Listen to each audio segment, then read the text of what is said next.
Assalamualaikum warahmatullahi wabarakatuh dan salam sejahtera. Jika video ini bermanfaat, jangan lupa like, subscribe dan share.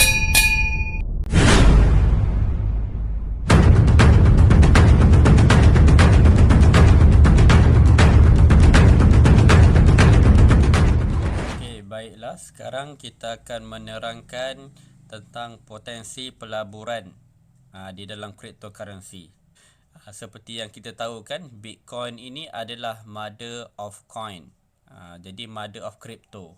Jatuh ataupun naiknya market crypto ini kita berpandukan Bitcoin. Maksudnya kita boleh berpandukan Bitcoin lah. Kalau Bitcoin ini naik harganya, jadi koin-koin yang lain, alternatif coin yang lain akan naik. Kita lihat potensi cryptocurrency ataupun kita lihat potensi Bitcoin ni akan datang. Okey, yang pertama kita lihat market kripto masih baru dan muda, mempunyai banyak ruang untuk berkembang besar di masa depan. Walaupun dia telah ada atau berwujud pada tahun 2008, tapi di Malaysia ataupun di Indonesia, benda ni masih satu benda yang baru. Jadi potensi dia memang masih lagi dalam umur yang muda. Masih banyak peluang lagi yang belum kita ambil. Jadi yang kedua iaitu peningkatan harga dari tahun ke tahun yang konsisten. Kita lihat 2009 harga Bitcoin adalah 0.009 US dollar. Jadi memang betul-betul murah lah. Tapi sekarang pada tahun 2021, tahun lepas lah, harga Bitcoin telah mencecah $64,000. Bersamaan berapa? RM265,000 Malaysia. Begitu jauh lah kan, begitu tingginya peningkatan harga Bitcoin ini. Kita lihat pada tahun ni, lihat 2009 tiada harga. Lepas tu 2010 naik 40 sen.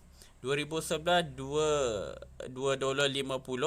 Lepas tu 2012 naik $200. Ni drastik naik ni. 2013 naik $400.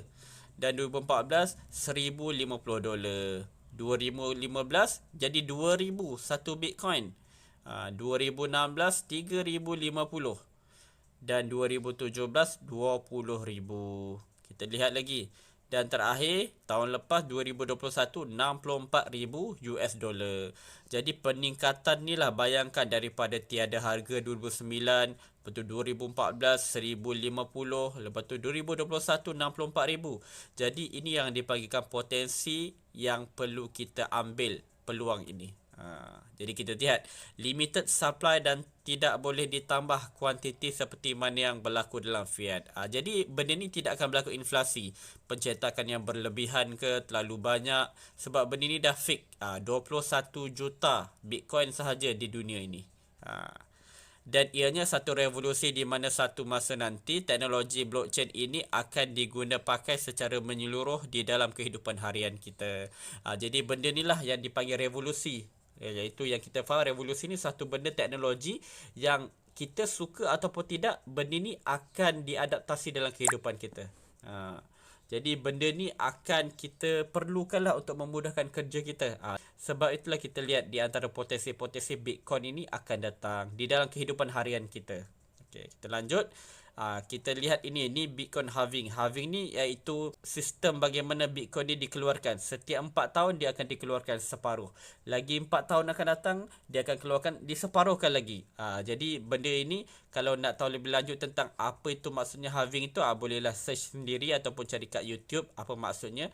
Dekat sini saya terangkan sedikitlah bagaimana halving setiap 4 tahun tu menyebabkan perubahan harga Bitcoin dari tahun ke tahun. Kita lihat tengok satu halving dia memiliki 210 blok, iaitu dalam satu blok itu miningnya satu blok bersama 10 minit, dan kalau 210 blok ni bermaksud 4 tahun. Selama 4 tahun ni blok yang dikeluarkan 210,000.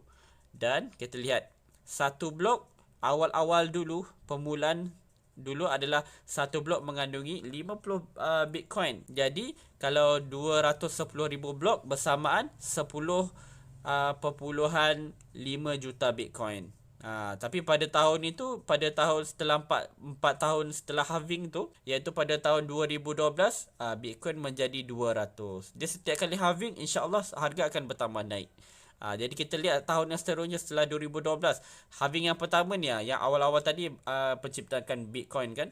Okey, halving yang pertama tengok satu blok dah diseparuhkan daripada yang sebelum ini. Sebelum ni 50 satu blok, sekarang 25 Bitcoin satu blok. Jadi total dia berapa untuk 210,000 blok, iaitu 5.25 juta Bitcoin. Setelah halving berlaku ni, tengok 2016 harga Bitcoin daripada $200 menjadi $3,050. Kita tengok halving yang kedua pula. Satu blok dah separuh daripada halving yang pertama, iaitu 12.5 Bitcoin. Jadi 210,000 blok bersamaan 2.625 juta Bitcoin. Semakin lama semakin sedikit Bitcoin yang dikeluarkan untuk kita mining. Jadi tahun 2020 berapa harga Bitcoin? 50,000 US dollar. Jadi sekarang kita punya third halving yang ketiga ni, satu blok dah separuh daripada 12.5 ni pada second halving kan, iaitu satu blok bersamaan 6.25 Bitcoin. Berapa tu Bitcoin yang dikeluarkan iaitu untuk kita mining? 1.312 US dollar. Jadi harga insya-Allah akan bertambah meningkat. Tapi kita lihat jumlah Bitcoin terhad pada 21 juta sahaja.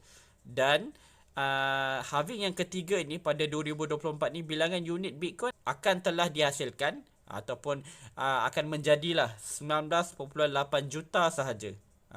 Jadi total semualah, maksudnya daripada awal tahun sampai awal-awal Bitcoin diciptakan sampai sekarang, semuanya yang Bitcoin yang telah dikeluarkan untuk di mining adalah 19.8 juta. Jadi tinggal sedikit lagi Bitcoin yang akan dihasilkan lagi ni, yang belum dikeluarkan lagi. Jadi apabila Bitcoin makin sedikit untuk di mining, price akan menjadi meningkat. Dia seperti limited edition lah. Jadi suatu benda tu bila semakin sedikit, semakin langka, benda tu akan menjadi lebih mahal. Itulah konsep bagaimana Bitcoin ini harga dia boleh semakin lama semakin naik, semakin tahun semakin meningkat. Okey, insya-Allah pada 2024 bagaimana? Kita tidak tahu berapa harga Bitcoin. Jadi insya-Allah kalau ikutkan logik dengan calculation yang ada, harga dia akan meningkat lagi. Jadi sebelum dia meningkat tu, apa kata kita ambil peluang untuk kita belajar-belajar menceburi dalam bidang cryptocurrency ni supaya kita dapat manfaatlah bersama. Baiklah, kita lihat iaitu 5 tahun crypto price, iaitu perbezaan 5 tahun aja. Harga Bitcoin dah berubah. 5 tahun yang dulu kita tengok Bitcoin berapa? 558 dolar saja, US dollar kan. Tapi pada tahun 2021, 5 tahun setelah itu, 64 dolar, 64,000 dolar. Naik 11% peningkatan. Kita tengok coin yang lain pula, iaitu Ethereum. Dulu harga dia 12 dolar. Tapi setelah 5 tahun naik 4,300 US dollar. Meningkat tinggi ni Ethereum. Jadi berapa persen dia naik? Perubahan dia 33%. Tinggi tu. Tengok Litecoin pula, 4 dolar je dulu, murah je. Sekarang dah 5 tahun 400 dolar. Walaupun 400 dolar ni kalau dibandingkan dengan coin Bitcoin ataupun Ethereum, lebih murah lah kan. Naik berapa ni? Ini 8% rasanya ni, ataupun berapa? 8,828%. Ini agak keliru lah data ni sikit ya. Okey, kita lanjutkan, iaitu XRP. Ni berapa ni, tak tahu nak sebut. 0.005662 sen. Tapi sekarang 5 tahun masih murah lagi, 1 dolar 90 sen saja. Iaitu naik berapa persen ni? 33% rasanya ni. 33%. Kita tengok lagi yang terakhir, iaitu Dogecoin. Berapa ni? Mesti lebih murah dari XRP, iaitu 0.002379 US dollar. Bila 5 tahun sekarang dah naik dah 70 sen. Naik 294%.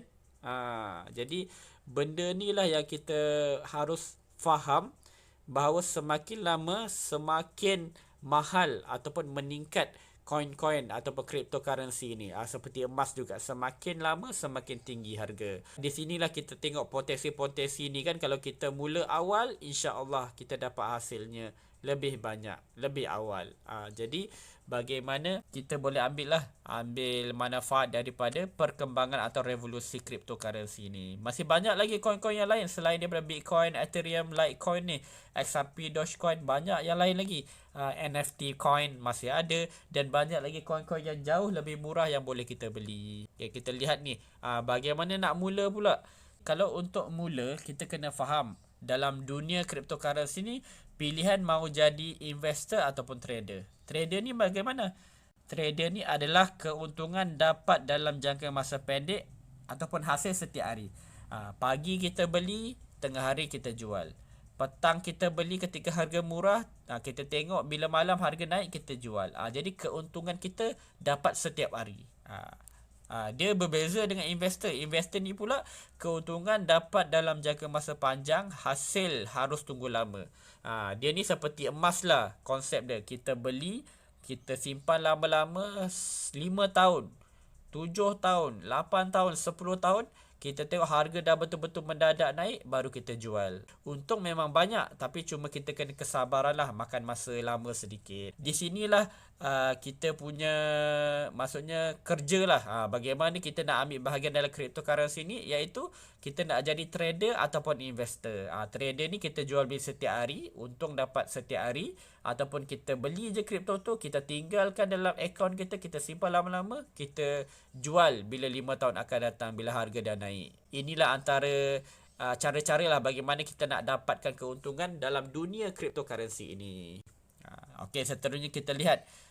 Ini pula adalah what is exchange to use. Exchange ni seperti yang kita terangkan dalam video yang sebelum ini, iaitu tempat menyimpan kripto kita. Duit digital yang kita beli tu, di mana nak simpan. Inilah antara bank-bank duit digital yang terkenal di dunia, iaitu Binance, Huobi ataupun Coinbase. Masih banyak lagi, tapi ini adalah antara yang terkenal lah, yang sering satu dunia di seluruh dunia menggunakan. Kita lihat dalam aplikasi market cap, iaitu tengok Binance menduduki tempat yang pertama tu. Berapa transaksi tu per hari kita boleh lihat. Coinbase tempat yang kedua.